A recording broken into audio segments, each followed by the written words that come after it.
Bienvenue, cher public. Aujourd'hui, nous allons explorer le livre acclamé de Yuval Noah Harari, Sapiens, une brève histoire de l'humanité. Grâce à cette exploration de l'histoire humaine, des révolutions cognitives et des structures sociétales, nous découvrirons des informations précieuses sur la façon dont nous sommes devenus l'espèce dominante sur Terre. Ensemble, plongeons dans le monde de Sapiens et découvrons les secrets de notre histoire commune. Chapitre 1. La révolution cognitive et la naissance de l'humanité. Dans ce chapitre, Harari discute de la révolution cognitive, un tournant important dans l'histoire humaine qui s'est produit il y a environ 70 000 ans. Cet événement a marqué l'émergence de l'Homo sapiens, qui s'est distingué des autres espèces par sa capacité à créer et à croire en des concepts abstraits, tels que les mythes, les dieux et les réseaux commerciaux. Principaux enseignements de ce chapitre: comprendre le pouvoir de la révolution cognitive et comment elle a façonné la trajectoire de l'humanité. Chapitre 2. La révolution agricole et son impact sur la société. Harari explore ensuite la révolution agricole, qui a eu lieu il y a environ 12 000 ans. Ce passage de mode de vie de chasseurs-cueilleurs à des sociétés agricoles sédentaires a eu un impact profond sur la vie humaine, entraînant une croissance démographique, l'établissement de hiérarchies sociales et le début de la propriété foncière. Principaux enseignements tirés de ce chapitre: reconnaître comment la révolution agricole a profondément façonné les structures sociétales et la vie humaine. Chapitre 3. Le pouvoir des mythes et des croyances partagées. Dans ce chapitre, Harari met en évidence le pouvoir des mythes et des croyances partagées dans le façonnement des sociétés humaines.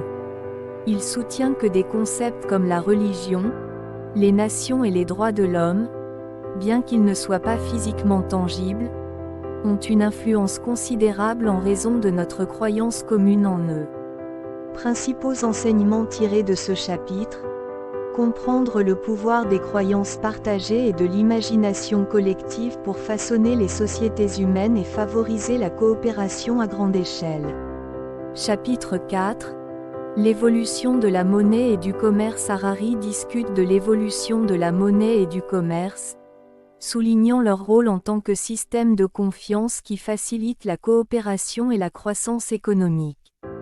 Il se penche sur la transition des systèmes de troc à la monnaie et comment cela a révolutionné l'interaction humaine. Principaux enseignements tirés de ce chapitre: comprendre le rôle transformateur de l'argent et du commerce dans les sociétés humaines et leur impact sur les structures économiques et sociales. Chapitre 5. L'émergence des États et des empires. Ce chapitre se penche sur la formation des États et des empires, en analysant leurs impacts sur les structures politiques, économiques et sociales. Harari explique comment ces structures ont contribué à maintenir l'ordre et la stabilité, mais ont également provoqué des conflits et des inégalités. Principaux enseignements de ce chapitre: comprendre la formation et la fonction des États et des empires, ainsi que leurs effets sur les sociétés humaines. Chapitre 6. Le pouvoir de la religion et de l'idéologie. Harari explore le rôle de la religion et de l'idéologie dans le façonnement des sociétés humaines et la conduite d'une coopération à grande échelle. Il discute de l'évolution des différents systèmes de croyances, de leur influence sur les normes sociétales et de leurs implications pour le comportement humain. Principaux enseignements tirés de ce chapitre: reconnaître le rôle important de la religion et de l'idéologie dans le façonnement des sociétés humaines et la conduite de la coopération et des conflits. Chapitre 7. La révolution scientifique et son impact sur la société. Harari se penche ensuite sur la révolution scientifique, qui a commencé vers le XVIe siècle. Ce mouvement, caractérisé par l'accent mis sur l'observation, l'expérimentation et la raison, a profondément remodelé la compréhension humaine du monde et a permis les avancées technologiques que nous voyons aujourd'hui. Principaux enseignements de ce chapitre: Reconnaître le pouvoir de transformation de la révolution scientifique et ses effets continus sur notre compréhension du monde et le progrès technologique. Chapitre 8. La révolution industrielle et la montée du capitalisme. Dans ce chapitre, Harari discute de la révolution industrielle et de la montée du capitalisme, analysant comment ces événements ont remodelé les systèmes économiques, les structures sociétales et la vie humaine. Principaux enseignements de ce chapitre: comprendre les changements profonds provoqués par la révolution industrielle et la montée du capitalisme, y compris les changements dans les systèmes économiques, les structures sociétales et le mode de vie. Chapitre 9.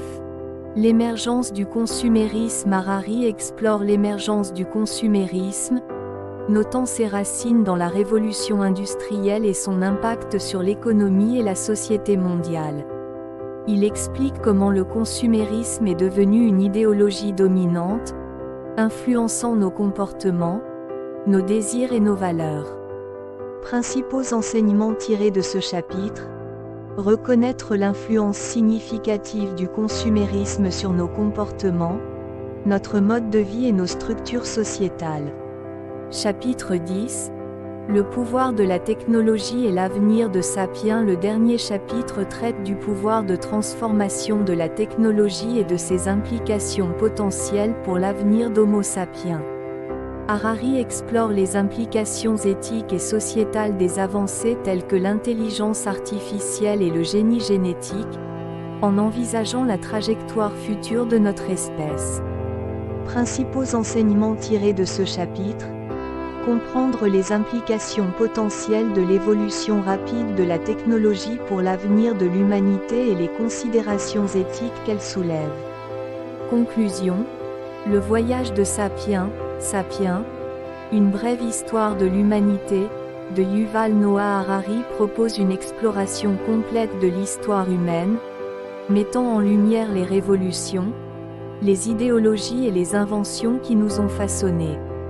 Le livre met l'accent sur le pouvoir des croyances partagées, des capacités cognitives et des avancées technologiques pour façonner la trajectoire d'Homo sapiens. L'approche de Harari consiste à examiner les changements critiques de notre histoire, de la révolution cognitive à l'essor de l'IA, pour comprendre notre passé et anticiper notre avenir. En saisissant ces idées, les lecteurs peuvent acquérir une compréhension approfondie de notre histoire commune et de notre avenir potentiel. Et voilà, une exploration concise de Sapiens, une brève histoire de l'humanité de Yuval Noah Harari. Nous avons voyagé à travers l'histoire humaine, exploré des révolutions importantes et réfléchi à l'avenir de notre espèce. En guise de conclusion, réfléchissez à ces idées et considérez leurs implications pour notre avenir. N'oubliez pas que comprendre notre passé est essentiel pour naviguer dans notre avenir, et Sapiens fournit un cadre solide pour cette exploration. Merci de vous joindre à nous pour explorer Sapiens. Si vous avez aimé ce résumé, aimez, partagez et abonnez-vous à notre chaîne. N'hésitez pas à laisser vos réflexions et recommandations dans la section des commentaires ci-dessous. À la prochaine pour une autre aventure littéraire.